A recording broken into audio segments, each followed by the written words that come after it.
जय भीम साथियों। आज की वीडियो बहुत ही खास होने वाली है, तो आप सभी का फिर से हमारे यूट्यूब चैनल पर स्वागत है।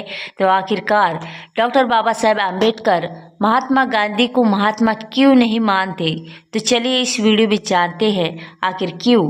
ब्रिटिश सरकार मैकडॉनल्ड ने दिए कुल प्रस्ताव में मेरा सुझाव मान लिया था। मैंने कहा था कि ये हम समान निर्वाचित प्रतिनिधि चाहते हैं ताकि हिंदुओं और अनुसूचित जातियों के बीच दरार बनी रहे, और हमें लगता है कि अगर आप एक समान निर्वाचन प्रतिनिधि उपलब्ध कराते हैं तो हम समाहित करते हैं और हो जाएंगे, और अनुसूचित जाति के नामित वास्तव में हिंदुओं के गुलाम बन जाएंगे, आज़ाद नहीं रहेंगे। अब मैंने रामटे मैकडॉनल्ड से कहा कि वो इसी विषय को आगे बढ़ाना चाहते हैं, लेकिन हमें अलग निर्वाचन प्रतिनिधि और आम चुनाव में अलग मत दे, ताकि गांधी ये नहीं कह सके कि हम चुनाव के मामले में अलग हैं। पहले मेरी सोच यही थी कि पहले 5 वर्ष हम हिंदुओं से अलग रहे, जिसमें कोई व्यवहार कोई संवाद न हो। ये सामाजिक और आध्यात्मिक तक कदम होता है, उनसे दिन बदल जाएंगे, और ऐसा कुछ भी नहीं है। ये गांधी का पागलपन है। खैर, इसे अलग रखना चाहना चाहिए।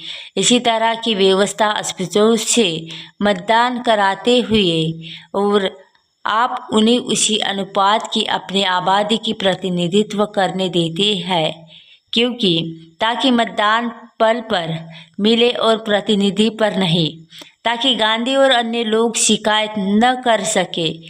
और रामडे मैकडॉनल्ड ने इसे स्वीकार कर लिया। ये वास्तव में मेरा सुझाव था। मैंने नेपल्स से उन्हें पत्र लिखा था। मैं चाहता था कि वो यही करे ताकि कोई समस्या न हो। उन्होंने यही किया। हमें अलग से निर्वाचन क्षेत्र और आम चुनाव में मतदान का अधिकार दिया जा, लेकिन गांधी नहीं चाहते थे कि हम अपने वास्तविक प्रतिनिधियों को भेजें, लिहाजा वो समझौते में अलग। और गांधी जी जब अपने ही चुनाव में जब मैं चाहता था कि वो भी यही करे ताकि कोई समस्या न हो। और इस मुद्दे पर उन्होंने गहरे मित्र एलन डेजिया का उनका खासा झगड़ा हुआ, और जैसा उन्होंने मुझे बताया कि एक फ्रेंच महिला जो उनकी अनुयायी थे, मैं उसका नाम भूल गई, उनके भी गांधी से जमकर झगड़ा किया कि हम इस सोच कर समझ नहीं पा रहे हैं। या तो आप कहें कि हम किसी को कुछ नहीं देंगे और एक सामान्य प्रक्रिया होनी चाहिए।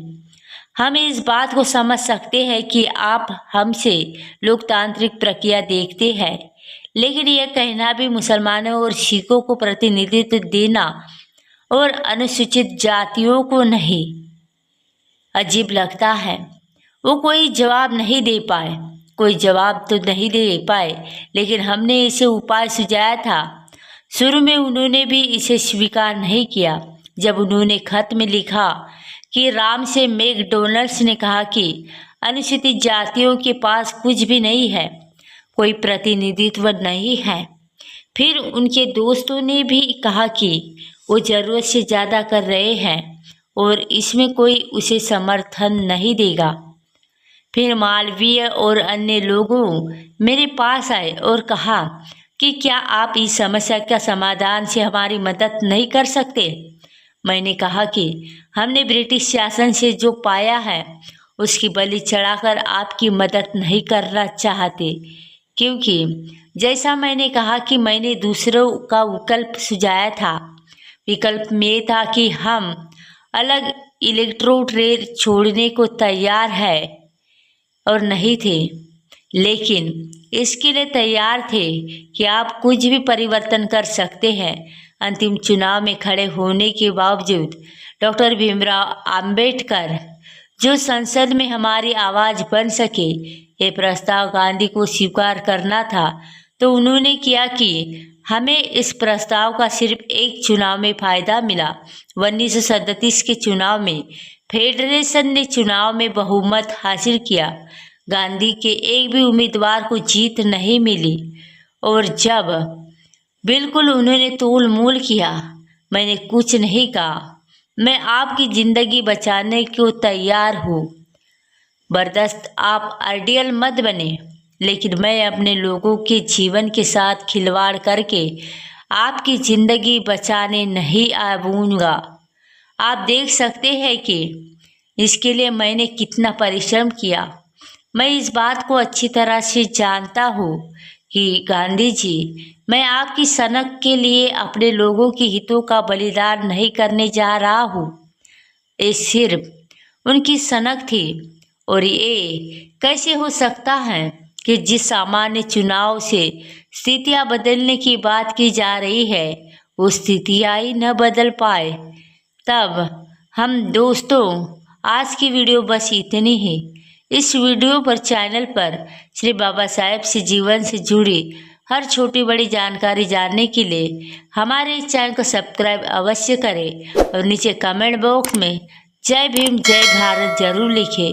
और हमारी वीडियो अच्छी लगी तो वीडियो को लाइक शेयर अवश्य